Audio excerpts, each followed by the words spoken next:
I'm going to be reading from A Cup of Dust, Chapter 2. In this part, 10-year-old Pearl Spence is out looking for her sister Beanie. Nobody could hunt down Beanie like I could. I was fixing to find her and have her home before Mama knew I'd left. I even left my shoes on. I'd be back so quick. The streets were empty of people except for me. All the men and boys were at the rabbit drive and everybody else was home. In Red River, most people kept the Sabbath day holy by tending to the land and their homes. Not that it ever made much difference. Daddy had told me once that he met God more in getting dirt under his fingernails and sweat on his brow than sitting in church getting hollered at. I wanted to meet God like Daddy did, but Mama said it was just his way of getting out of holding down a pew most Sundays. I walked across the bone-dried dust, remembering how Meemaw had told me once that the place where Jesus lived was just as dry and dirty and hot as Oklahoma. Meemaw said a lot of things about Bible times, and some of them seemed a little strange to me, but the part about Jesus living in a drought sounded right. When I thought on it, Jesus did work on the Sabbath, plenty of it, as a matter of fact. I decided I would have to have a talk with Mama over that. As I went along, I pretended I was Mary Magdalene, following behind in the dust of Jesus' sandals, rubbing wheat heads between my fingers, humming a hymn or two. I wondered if they would have sung Onward Christian Soldiers. It seemed a good walking around the desert song to me.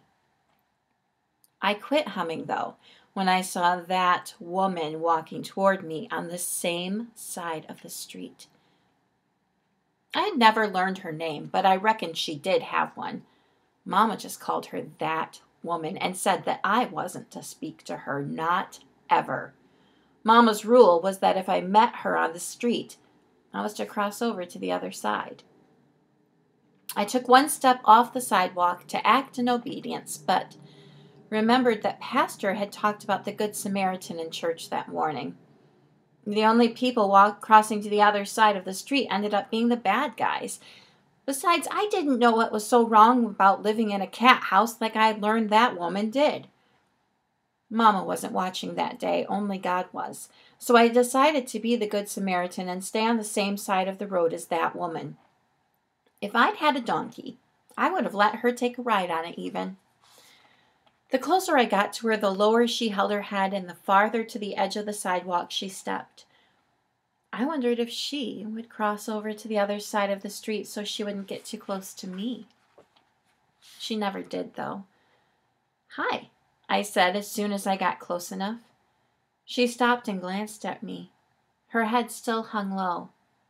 I figured I'd surprised her by the way her eyes got wide. We stood like that for longer than felt comfortable, and I wished I hadn't said hi to her at all.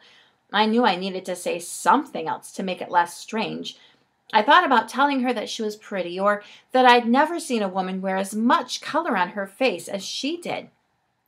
It was as if she was painted. But I thought twice about that. Instead, I settled for what I'd learned the first day of school.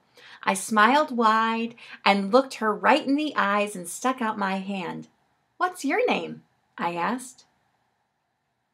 She didn't say a word, just breathed in and out, her chest moving up and down. The way she looked at my face was odd, like she was trying to find something there. I couldn't figure out what it was she thought she would see.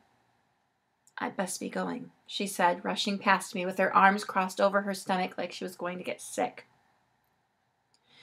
She looked over her shoulder for one last glimpse of me. She was sad. Her whole face frowned. I guessed that if most of the town hated